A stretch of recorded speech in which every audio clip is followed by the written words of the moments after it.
हमारी माताएं थीं, क्योंकि उन माताओं से, उन वीर भक्तमती माताओं से ही ऐसे ऐसे देशभक्त सपूत पैदा हुए, जिन्होंने हमारे देश में एक बहुत बड़ी क्रांति लाके खड़ी कर दी। और उन्हीं के बल पर ये स्वतंत्रता आई थी। तो हम इस बात को बहुत गहराई से समझेंगे। ये तो ध्यान नहीं है कि कौन से क्लास की एक कविता थी, लेकिन उसकी दो एक लाइन याद है। बच्चे हाथ में झंडा लेकर के और गीत गा रहे थे, वीर तुम बड़े चलो, धीर तुम बड़े चलो, सामने पहाड़ हो, सिंह की दहाड़ हो, तुम निडर हटो नहीं, तुम निडर डटो वहीं, वीर तुम बड़े चलो, धीर तुम बड़े चलो। यथार्थ में वो पंक्तियां आज भी झकझोरती हैं। हम किसी भी क्षेत्र में हैं, अगर हमारे अंदर वीरता है, साहस है, शौर्य है,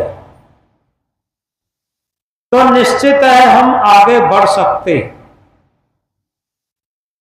और यदि हमारे मन में कायरता है तो हम आगे नहीं बढ़ सकते।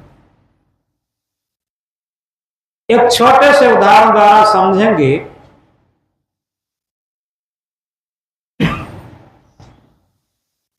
एक बार एक राजा ने दूसरे राजा पर चढ़ाई कर दी। चढ़ाई करने पर जिस राजा ने चढ़ाई की, उसकी सेना शक्तिशाली थी और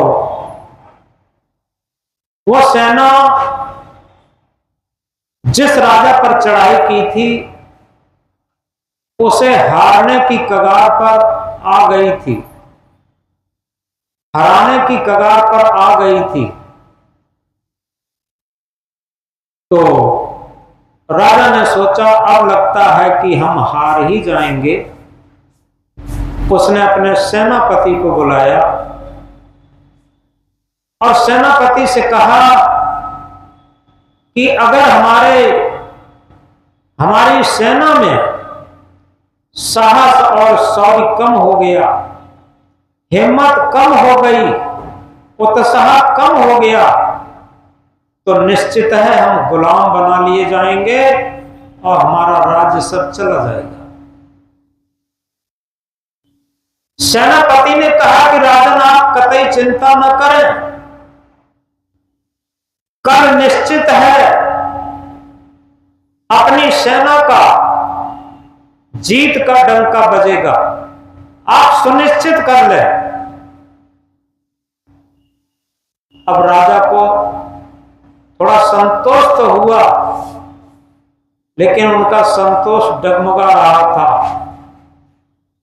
आखिर हमारी सेना कमजोर पड़ रही है। क्या हुआ? जिस सेनापति ने यह कहा था कि कल हमारी निश्चित सुनिश्चित विजय है, वो सेनापति सेना को एकत्रित करके एक बात कहता। उसने कहा देखो, आज हमारा अंतिम और निर्णायक युद्ध होगा और उसके लिए हमें सबसे पहली बात यह है कि हम अपने प्रभु से, अपने सदगुरु से, अपने इष्ट से पूछ लेते हैं। और अगर हमारा इष्ट, हमारा सदगुरु, हमारा प्रभु कह देगा कि हमारी जीत होगी,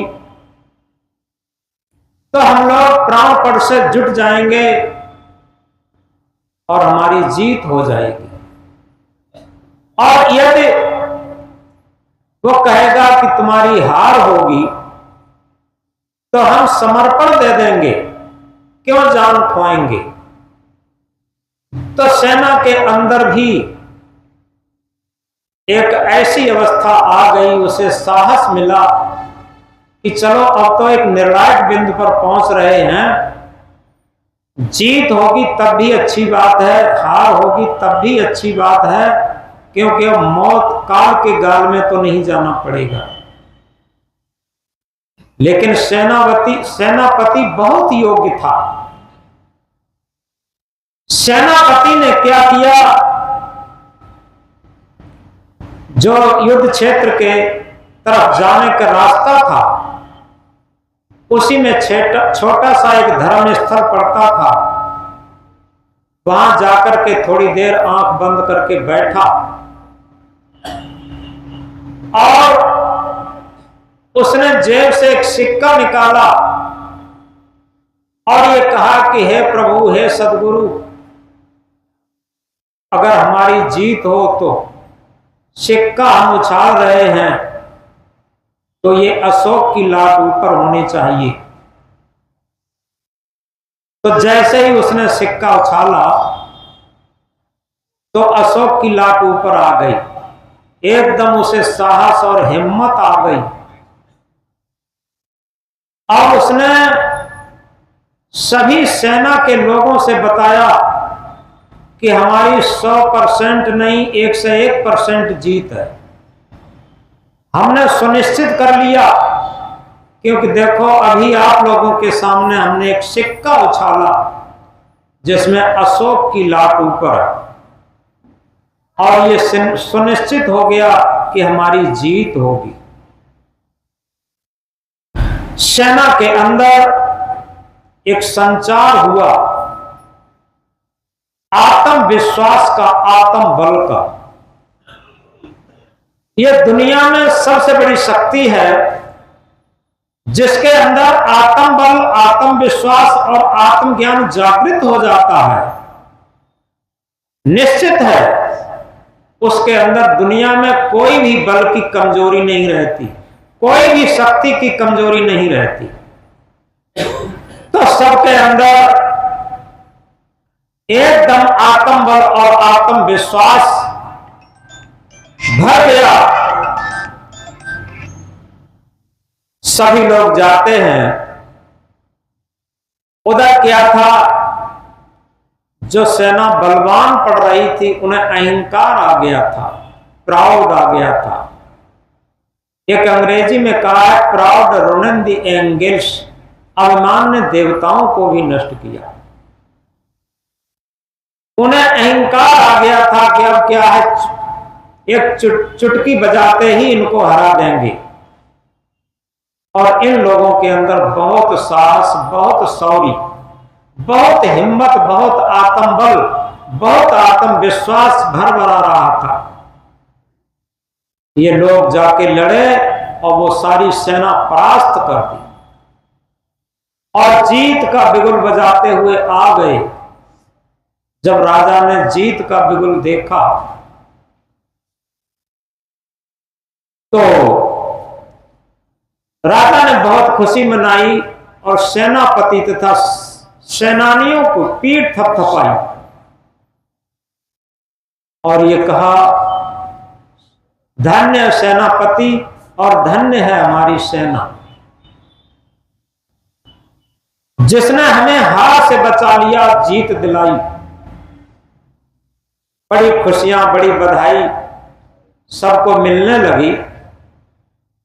एकांत में राजा ने अपने सेनापति से पूछा, सेनापति एक बात बताओ, तुमने जो सेना के अंदर साहस और हिम्मत फूंकी, आत्मबल और आत्मविश्वास फूंका, वो क्या सूत्र था? तो सेनापति ने कहा, राजन,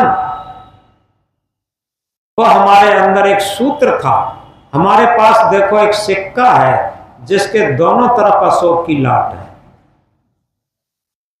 थोड़ा गहराई से समझें इस बात को। हमारे पास एक सिक्का है जिसमें दोनों तरफ अशोक की लाट है। हम किसी तरफ से उछालें और वो किसी तरफ से गिरे, अशोक की लाट तो ऊपर आनी ही है। ये आपको हम बता रहे। हमने अपनी सेना से कहा था कि हम एक सिक्के को उछाल रहे, अगर अशोक की लाट ऊपर रहेगी तो हमारी जीत सुनिश्चित होगी, और अशोक की लाट नीचे हो गई तो हमारी हार हो जाएगी। लेकिन हमारे पास एक ऐसा सिक्का है जिसके दोनों तरफ अशोक की लाट है। इसलिए इस सिक्के के माध्यम से, इस अशोक की लाट के माध्यम से हमने पूरी सेना में साहस फूंका, पूरी सेना में आत्मबल और आत्मविश्वास फूंका, और हमारी सेना जीत गई। उसे जीतना ही था। तो इसी तरीके से आप देखें, जो 1857 से हमारी भारतवर्ष की माताओं से लेकर, बच्चों से लेकर, जवानों से लेकर, वृद्धों से लेकर सबके रग रग में एक स्वतंत्रता की लहर दौड़ने लगी थी, और सबको लगता था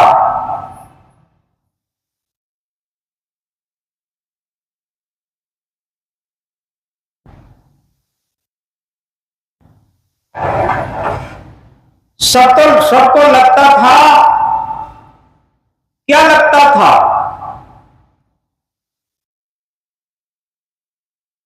कि चाहे अब जीवन रहे कि न रहे, लेकिन पराधीनता में जीवन व्यतीत नहीं करेंगे।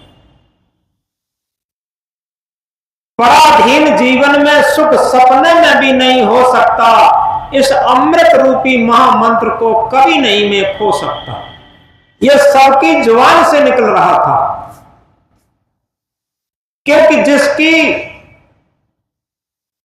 जिसके अंदर एक अशोक की लाट ऊपर रहती है। आ माने नहीं, शोक माने शोक, यानी शोक खत्म हो गया,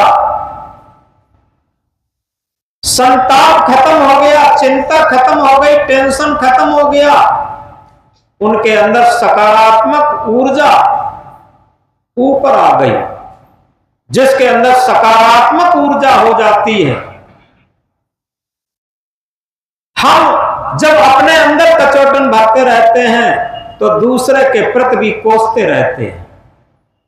यह निश्चित है, यह हमेशा से रहा। हम हमेशा अपने जीवन में सकारात्मक विचारों की ऊर्जा की अशोक की लाट ऊपर रखें। यह हमारा साहस है, यह हमारी हिम्मत है, यह हमारा शौर्य है, यह हमारा आत्मबल है, यह हमारा आत्मविश्वास है। और इसी के बल पर हमारे भारतवर्ष के वीर सपूतों ने, वीरांगनाओं ने हमारे देश को स्वतंत्र कराया था। यथार्थ में अगर सही तरीके से समझा जाए कि हम जीवन में सारी चीजें अर्जित कर लेते हैं, लेकिन एक चीज से ही भटक जाते हैं। वो चीज है एक समर्पण भाव। जिन शहीदों का आज हम नाम लेते हैं, जिन वीर वीरांगनाओं का आज हम लेते हैं, जिन महापुरुषों का आज हम नाम लेते हैं, उनके अंदर समर्पण रहा। क्यों? तमाम माताओं ने अपने बेटे को तिलक करके और युद्ध क्षेत्र के लिए भेज दिया था। तमाम पत्नियों ने अपने पतियों को तिलक करके युद्ध के लिए भेज दिया था। तमाम बहनों ने अपने भाइयों को तिलक करके, राखी बांध करके युद्ध क्षेत्र के लिए भेज दिया था और ये कहा था कभी ये तिरंगा झुकने न पाए। आप बताइए वो कैसी बहनें होंगी, वो कैसी माताएं होंगी, कैसी पत्नियां अर्धांगिनी होंगी। सबके अंदर साहस और शौर्य था, सबसे अंदर हिम्मत थी और सबके अंदर क्या था? समर्पण था, आजादी के लिए, स्वतंत्रता के लिए।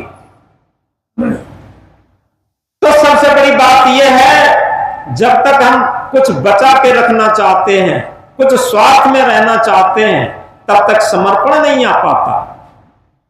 याद रखें, जिस दिन हमारे अंदर समर्पण आ जाएगा, उसी दिन हमारे अंदर केवल आत्मबल धड़कने लगेगा, आत्म ज्ञान की ज्योति जगने लगेगी, आत्मविश्वास की ज्योति जगने लगेगी।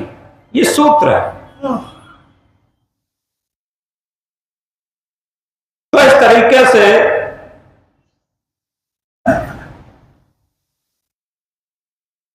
इतिहास हमारा साक्षी है। बड़ी बड़ी वीर वीरांगनाएं और हमारे देश के सपूत, जिन्होंने अपनी जान की परवाह न करते हुए पूर्ण समर्पित भाव से ये नहीं सोचा कि हमारा जीवन बचेगा कि नहीं बचेगा, और पूर्ण समर्पित भाव से जब खड़े हो गए तो निश्चित है स्वतंत्रता मिल गई और जो अंग्रेजों की गुलामी थी वो भाग गई, टूट गई।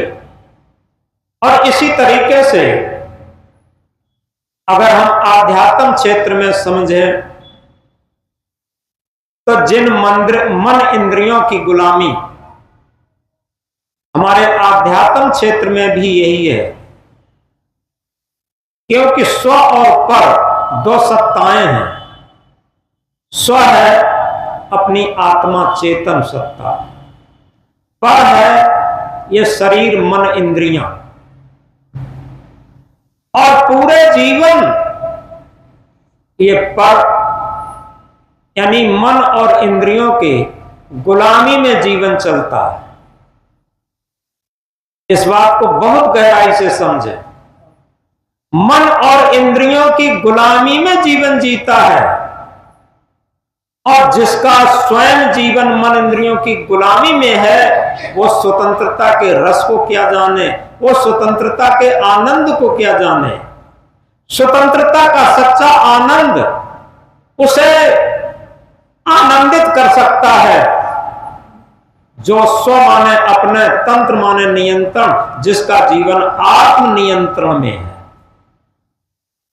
यह सच्ची स्वतंत्रता है। अगर इस स्वतंत्रता दिवस के अवसर पर हम ये संकल्प लें कि हम बहुत बड़ी स्वतंत्रता की बातें न करके केवल सबसे पहले अपने जीवन को स्वतंत्र करके देखें, क्योंकि जिस तरीके से अल्पदीपो भव, हम स्वयं एक प्रज्वलित दीपक के समान हमारा जीवन हो जाता है, तो एक प्रज्वलित दीपक से हजारों दिए जलाए जा सकते, हजारों बुझे हुए दीपक जलाए जा सकते। और इसी तरीके से जब स्वतंत्रता संग्राम का आंदोलन शुरू हुआ था, तो जितने भी स्वतंत्रता आंदोलन के सेनानी थे, वो एक स्वयं प्रज्वलित दीपक थे, स्वयं स्वतंत्रता के दीवाने थे। और उनसे हजारों और लाखों की संख्या में जिनके अंदर साहस नहीं था, हिम्मत नहीं थी, शौर्य नहीं था, आत्मविश्वास नहीं था, आत्मबल नहीं था, लेकिन वो लोग उन लोगों के जब संपर्क में आए तो उनके अंदर भी आत्मबल जगमगाने लगा, आत्मविश्वास जगमगाने लगा, साहस और शौर्य जगमगाने लगा।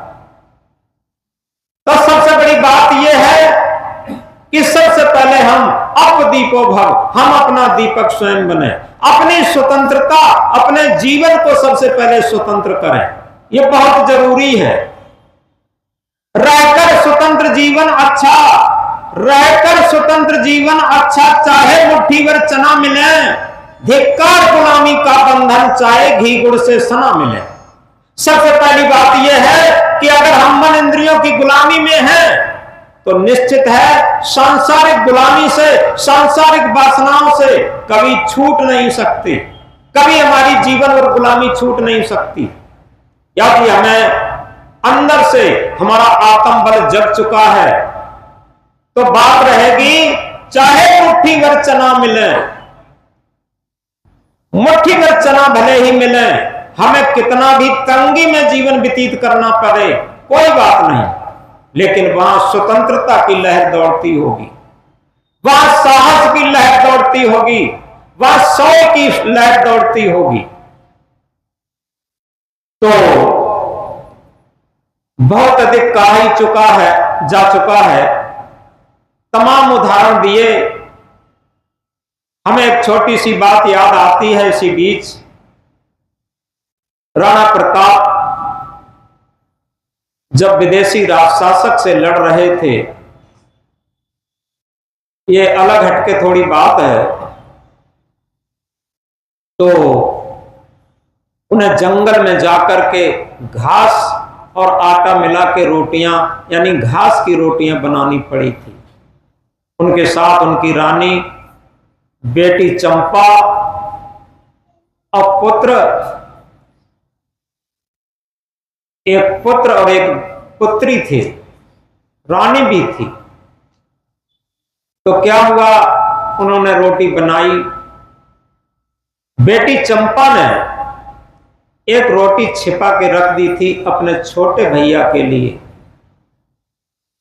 कि जब इसे भूख लगेगी तो खा लेगा। तब तक क्या होता है, राणा प्रताप एक पत्थर पर लेटे हुए थे। जंगल में एक मांगने वाला आया कि हमें कुछ भूख लगी है, कुछ हो तो दे दो। तो राजा को बड़ा आश्चर्य हुआ, आज हम लोगों के पास इतना भी नहीं है कि हम लोगों के लिए, हम लोगों का भी पेट भर सके। तो राजा की बात सुनकर के बेटी चंपा ने कहा कि पिताजी आप चिंता न करें, छोटे भैया के लिए हमने एक रोटी बचा के रखी है और अभी लाके हम इनको देती हूं। बेटी चंपा भाग के जाती है, एक पत्थर के टुकड़े के नीचे रोटी दबा के रख दी थी छोटे भैया के लिए। तो रोटी निकाल करके वो याचक मांगने वाला आया था, उसे देने के लिए जा रही थी, बीच में एक पत्थर पर उसका पैर फिसल गया। पैर फिसलने से वो गिर गई और गिरने से क्या होता है, उसका सर फूट गया। सर में रक्त बह रहा है और भागी भागी वो पिता के पास गई। वहां याचक खड़ा था, उसे एक रोटी दी। पिता ने जैसे ही सिर को देखा, बेटी तेरे सिर में तो खून बह रहा। कि हाँ पिताजी हम गिर गए, सिर फूट चुका है। पिता ने उसे गोद में लिया, उसका सिर देखा तो काफी फूट चुका था। राणा प्रताप के आंखों में आंसू छलक आए और ये कहा कि अब हम उस शासक से संधि कर लूंगा, क्योंकि बच्चों का दुख मुझे देखा नहीं जाता। अब उस चंपा बेटी ने क्या कहा, सार बात मुझे लेनी है। उस चंपा बेटी ने कहा पिताजी आप क्या कह रहे हो, आपकी बात सुनकर के मेरा हृदय जला जा रहा है। आप जल्दी से निर्णय बदलिए, आप संकल्प ले लीजिए कि मैं जीवन में कभी भी हार नहीं मानूंगा और कभी भी संध नहीं करूंगा और अपने स्वदेश के लिए हमेशा लड़ता रहूंगा। पिता राणा प्रताप ने तुरंत कहा कि बेटी मैं संकल्प लेता हूं, अपने स्वदेश के लिए हमेशा जीवन भर लड़ता रहूंगा और कभी संध नहीं करूंगा, कभी हार नहीं मानूंगा, चाहे कितने कष्ट पर कष्ट पड़ जाए। इतना कहते ही चंपा के प्राण पखेरु उड़ने लगे, निकलने लगे और चंपा कहती है पिताजी अब शांत है, शांत है, शांत है, 3 बार कहा और उसके प्राण पखेरु उड़ गए। ये थी हमारे भारतवर्ष के बच्चों में भी। आप देखें, माताओं में देखें, बच्चों में देखें, वीर जवानों में देखें, बुजुर्ग लोगों में देखें, ये सकारात्मक दृष्टि है। अगर इस तरीके की भावना न होती तो हमारा भारत आज स्वतंत्र कैसे होता। तो इस प्रकार ये तो बहुत बार कहा ही जा चुका है, भरा नहीं जो भावों में बहती जिसमें रसधार नहीं, वो हृदय नहीं वो पत्थर है जिसमें स्वदेश का प्यार नहीं। आज का हमने विचार भी इसी पर लिखा था, लेकिन इसे हम आध्यात्म में भी घटाते चले। भरा नहीं जो भावों में बहती जिसकी रसधार नहीं। कौन सा भाव? आत्म भाव। आत्म भाव के भाव से जिसका हृदय न भरा हो। मन के भाव, इंद्रियों के भाव से तो, स्वार्थ के भाव से तो सबका भरा होता। क्या हमारा हृदय आत्मा के भाव से भी भरा है? जिसका हृदय आत्म भाव से भरा होगा, निश्चित है वही माता पिता की सेवा करेगा। आज हम स्वतंत्रता की बात करते हैं। आज जो हमारी जड़ है वो कहते हैं बैठे जौनी डार पर काटत सोई डार, जीवन मरण को डर नहीं यगत है संसार। क्या स्वतंत्रता की बात करते? जिनसे हमारा जन्म हुआ, जिन मां से, जिन पिता से, उन्हें आज हम वृद्धा आश्रम में डाल रहे। उनके लिए सेवा नहीं, रोटी नहीं। जिन्होंने हमें बड़ा किया, परवरिश की, पढ़ाया लिखाया, और उन्हीं को हम वृद्धा आश्रम में डाल रहे। और कैसे ये कहें कि हमारे अंदर आत्म भाव है और हमारे अंदर, हमारे हृदय के अंदर वो भाव भरा है रस, जिससे कि हम स्वतंत्रता चाहते हैं, पराधीनता नहीं चाहते। पराधीनता तो यहीं से शुरू होती है। अपने परिवार से, अपने जीवन से ही पराधीनता शुरू होती, क्योंकि अपने वृद्ध माता पिता को ही रोटी नहीं दे पा रहे, उनकी सेवा नहीं कर पा रहे, उन्हें वृद्धाश्रम में ढकेल रहे। ये कैसी स्वतंत्रता? हम सभी को दोष देते फिरें। अरे सबसे पहले अपना दोष देखें। सदगुरु कबीर साहब कहते हैं दोष पराए देख के चले हसंत हसंत, अपने दोष न देखे जिनको आदि न अंत। बुरा देखन मैं चला बुरा न मिलिया कोई, जब दिल खोजा अपना मुझसे बुरा न कोई। तो वहीं पर पहुंचे। भरा नहीं जो भावों से बहती जिसमें रसधार नहीं, वो हृदय नहीं वो पत्थर है। आज वो हृदय पत्थर बन चुके हैं, जो अपने वृद्ध माता पिता को हम वृद्धाश्रम में ढकेल रहे। और इस पत्थर हृदय में जब अपनी आत्मा का ही प्रेम रस नहीं बह रहा, अपने माता पिता के लिए, अपने परिवार के लिए प्रेम रस नहीं बह रहा, उसे राख का प्रेम कैसे आ सकता? तो भरा नहीं जो भावों से बहती जिसमें रसधार नहीं, वो हृदय नहीं वो पत्थर है जिसमें स्वदेश का प्यार नहीं। यथार्थ में अगर हृदय पटल पर मांकित कर लें, स्व माने अपना, देश माने देश। अपना देश सबसे पहले अपना आत्म देश। जो अपने आत्मा से प्रेम करता है, आत्म देश से प्रेम करता है, वो मन इंद्रियों की गुलामी को तोड़ करके और एक स्वतंत्र जीवन, स्वाधीन जीवन, स्वाभिमानी जीवन जीना सीख जाता। और जो मन इंद्रियों की गुलामी में ही जीवन जीता रहता, वो न तो अपनी गुलामी तोड़ पाएगा और न अपने माता पिता का आदर कर पाएगा और न अपने संत गुरु का आदर कर पाएगा, न अपने महापुरुषों और शहीदों को सच्ची श्रद्धांजलि दे पाएगा। आज केवल हम जो शहीद लोग हुए हैं उनकी मूर्ति पर फूल माला चढ़ा करके, केवल श्रद्धांजलि अर्पित करके, और ये अपने को बहुत बड़ा मान लेते हैं कि हमने स्वतंत्रता दिवस मना ली।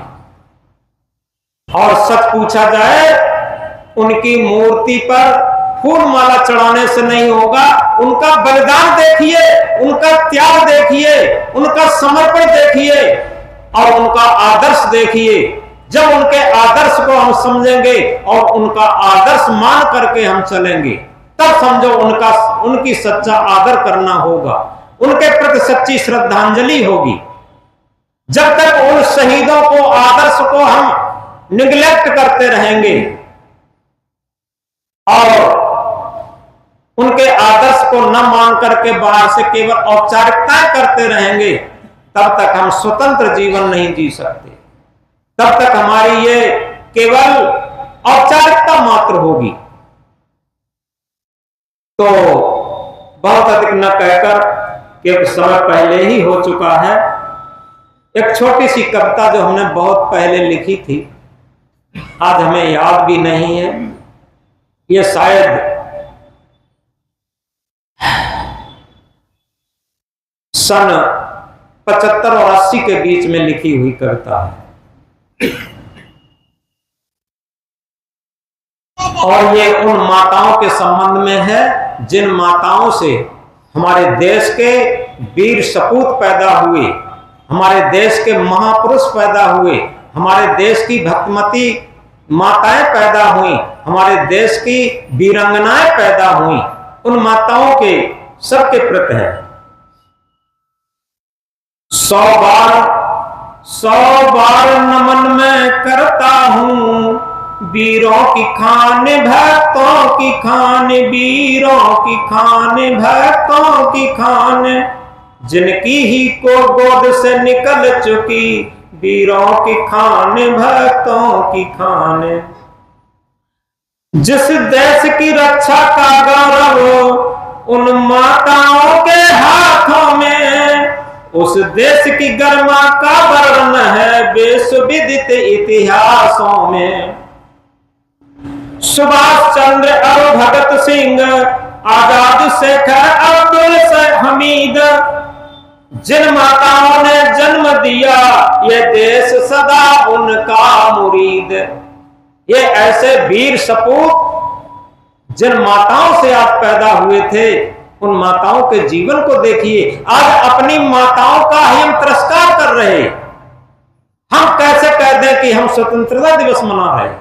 अगर यहां से आज संकल्प लेकर के जाएं, अपने बुजुर्ग माता पिता को हम सम्मान देंगे, उनका तिरस्कार नहीं करेंगे, तो इन्हीं माताओं पिता में से ही तो सारे डॉक्टर, सारे इंजीनियर और सारे वकील, सारे देश के नेता जो पैदा होते हैं, इन्हीं से पैदा होते हैं। और आज हम वकील, डॉक्टर, इंजीनियर, कलेक्टर, मिनिस्टर बन करके और माताओं, बड़े बूढ़े माता पिता का तिरस्कार कर रहे हैं। हमारा कैसा स्वतंत्रता दिवस मनाना?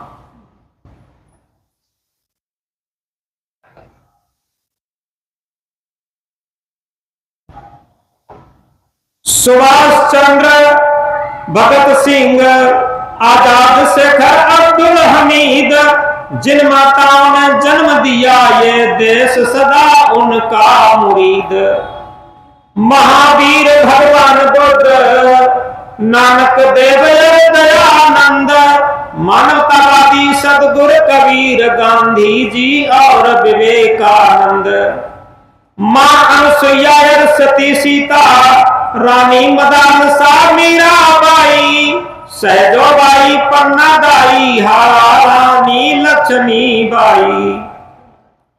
उठो धरा की वीर देवियों, युग का युग निर्माण करो। उठो धरा की वीर देवियों, युग का नव निर्माण करो। भक्तिमती और वीर देवियां बनने का संकल्प करो।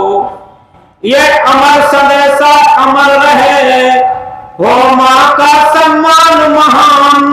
महानिधि है देवियां देश की, हो न सके इनका अपमान। महानिधि है देवियां देश की, हो न सके इनका अपमान। हमारे देश में जिन माता पिता का अपमान होने लगा, तिरस्कार होने लगा, वृद्धाश्रम में छोड़ा जाने लगा, आखिर हम देश से प्रेम कैसे करेंगे? ये समझने की बात है। तो अंत में 2 लाइनें बात कहकर के हम बात बंद करेंगे। देवियां देश की जाग जाएं अगर युग स्वयं ही बदलता चला जाएगा। पत्नियां सादगी साध जाएं अगर युग स्वयं ही बदलता चला जाएगा। बेटियां देश की जाग जाएं अगर युग स्वयं ही बदलता चला जाएगा। देवियां देश की जाग जाएं अगर युग स्वयं ही बदलता चला जाएगा। और इसी के साथ आज सब लोग एक संकल्प लेके जाएं। आखिर सबसे पहले भक्त भी हैं। जितने यहां लोग बैठे हैं भक्त हैं। अब किसके भक्त हैं, इस बात को गहराई से आप समझ लेना। कहीं ऐसा तो नहीं है मन इंद्रियों के भक्त हो। इस बात को बहुत गहराई से समझ लेना। अगर मन इंद्रियों के भक्त हैं, कबीर साहब ने एक बात बहुत मोस्ट इंपॉर्टेंट कही, मन मुरीद संसार है गुर मुरीद कोई साध। मन मुरीद संसार है गुर मुरीद कोई साध। जो माने गुर वचन को ताका मता अगाध। मन का चेला तो पूरा संसार है। अगर सच्चे आज से हम गुरुभक्त बनना चाहते हैं, गुरु किसी शरीर को नहीं कहते, हमारी अंतरात्मा ही हमारा सच्चा गुरु है, याद रखें। अगर हम अपनी ही अंतरात्मा के सच्चे भक्त आज से बन गए तो आज से हमारा स्वतंत्रता दिवस मनाना सार्थक हो गया। आज से अपने माता पिता का हम तिरस्कार करके वृद्धाश्रम में छोड़ने नहीं जाएंगे। आज से हम अपने से छोटी बच्चियां हैं उन्हें बेटी करके देखेंगे, और जो हमारे बराबर की हैं उन्हें बहनें करके देखेंगे, और जो हमसे बड़ी हैं उम्र में उन्हें माता करके देखेंगे। हमारे अंदर कुदृष्टि नहीं जागृत होगी, याद रखें। यह किसकी निशानी है? जो मन का गुलाम नहीं होगा। अगर हमारी कुदृष्टि है तो निश्चित है हम मन के गुलाम हैं। वो हम सच्चे आत्मा के भक्त हैं ही नहीं। और जो सच्ची आत्मा का भक्त नहीं होगा वो स्वदेश का भक्त कैसे होगा, वो हमारे देश का भक्त कैसे होगा। और इसीलिए कहा वीर वही जो मन इंद्र को जीते। अगर सही तरीके से हम अपने को वीर कहलाना चाहते हैं, साहसी कहलाना चाहते हैं, तो सबसे पहली बात अपनी मन इंद्रियों को जीत करके हमारी दृष्टि बदल जाए। क्योंकि हमारी दृष्टि अगर कलुषित दृष्टि बनी रही, स्वार्थी दृष्टि बनी रही, विकारी दृष्टि बनी रही, तो निश्चित है जो अपनी आत्मा का नहीं हुआ वो अपने माता पिता का भी नहीं होगा, और जो माता पिता का नहीं हुआ वो स्वदेश का कैसे हो सकता। इसलिए सबसे पहली बात यह है कि हम अंतरात्मा गुरु के भक्त बन जाएं। और जब अंतरात्मा गुरु के भक्त बन जाएंगे तो निश्चित है हमारी कुदृष्टि नहीं हो सकती। हमारी सुदृष्टि होगी, अच्छी दृष्टि होगी, पवित्र दृष्टि होगी, महान दृष्टि होगी, और कहना चाहिए आत्म दृष्टि होगी। तो आज का दिन संकल्प दिवस है। एक लाइन दोहरा लेंगे, संकल्प हो हमारा इंसान हम बनेंगे।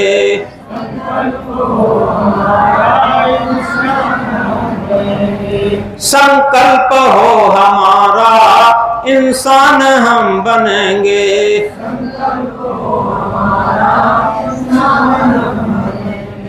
इंसान बन गए तो भगवान भी बनेंगे।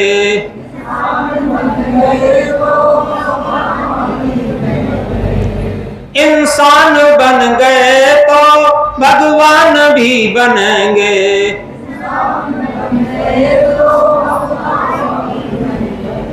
संकल्प हो हमारा इंसान हम बनेंगे।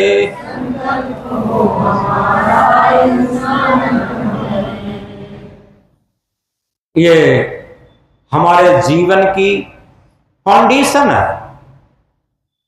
अगर आज हमने संकल्प को अपने हृदय पर लिख लिया तो निश्चित समझो कि हम इंसान ही नहीं भगवान बन गए।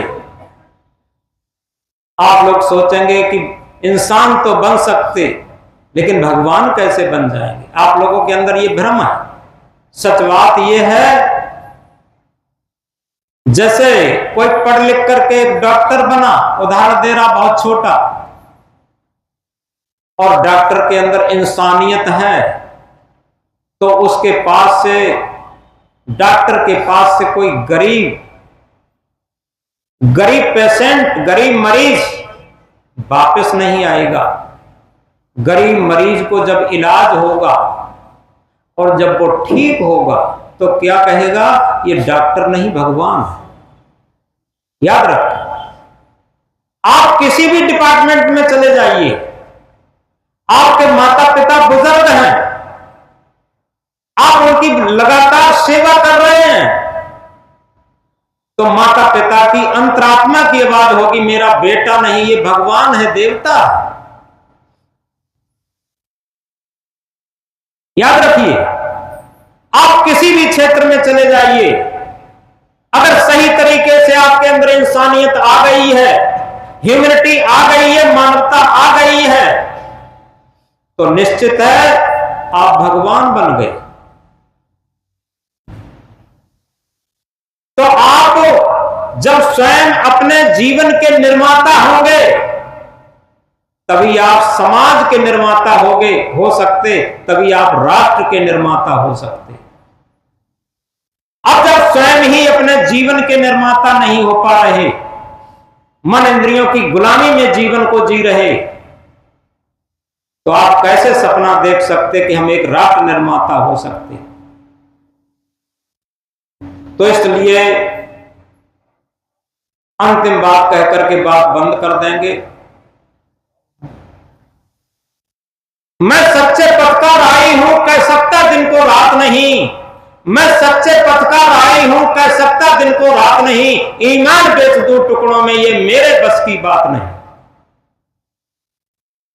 याद रखें, अगर हम सत्य के राही हैं, अगर हम आत्म पथ के राही हैं, तो निश्चित है कि हमारा आत्म बल बहुत ऊंचा होगा, जिसे अंग्रेजी के कोटेशन में कहा है, self reverence, self knowledge, self control, these three alone lead life to सर्वोजनिटी।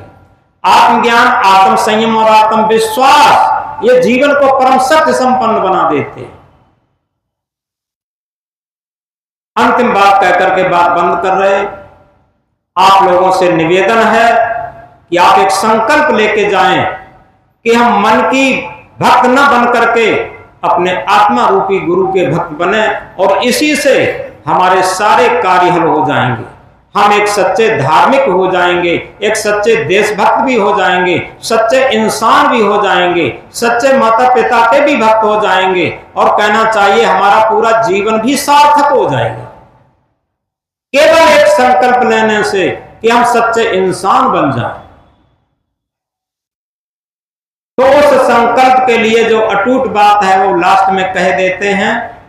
हमने देखा है पत्थर पिघलते हुए, हमने देखा है पत्थर पिघलते हुए, शीत जल से भी शोले निकलते हुए, शीत जल से भी शोले निकलते हुए, तुम न बदलोगे कैसे ये विश्वास हो, तुम न बदलोगे कैसे ये विश्वास हो।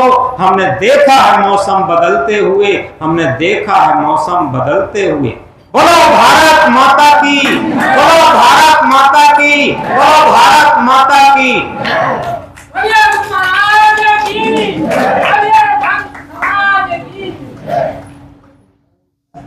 आज लास्ट में हम आरती करेंगे किसकी? उन वीर वीरांगनाओं को, जिन वीर वीरांगनाओं के बल पर आज हम स्वतंत्र भारत में सांस ले रहे हैं। अगर आज वो वीर वीरांगना न होते तो हम पराधीन होते, और जो करना चाहते वो नहीं कर पाते। तो आज हमारे हृदय की सच्ची आरती जो है उनके लिए होगी, आज उन वीर वीरांगनाओं के लिए, शहीदों के लिए। और सभी लोग अपनी अपनी जगह पर खड़े होंगे, जमीन पर हम भी खड़े होंगे और आरती लेकर के वहीं से थोड़ी घुमा लेंगे। और इस टाइम पर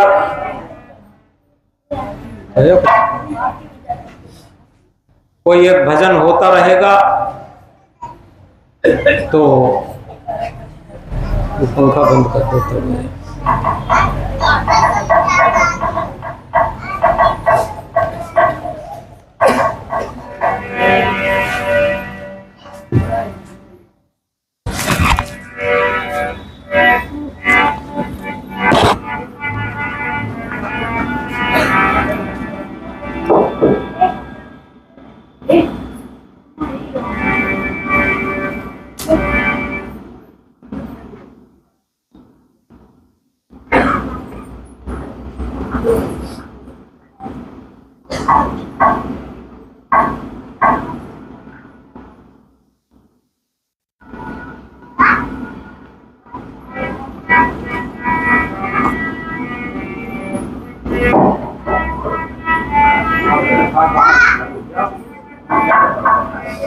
भारत माता की जय हो, भारत माता की जय हो।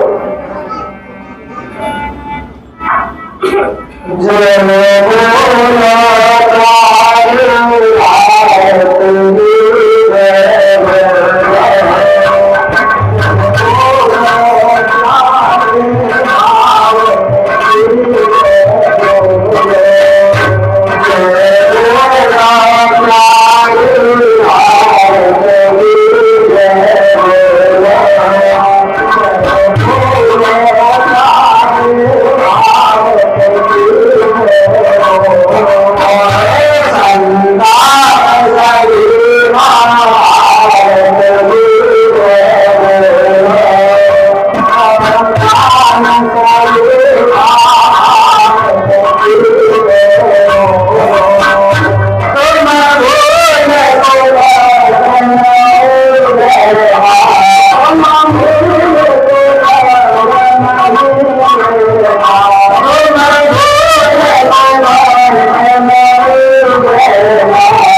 जय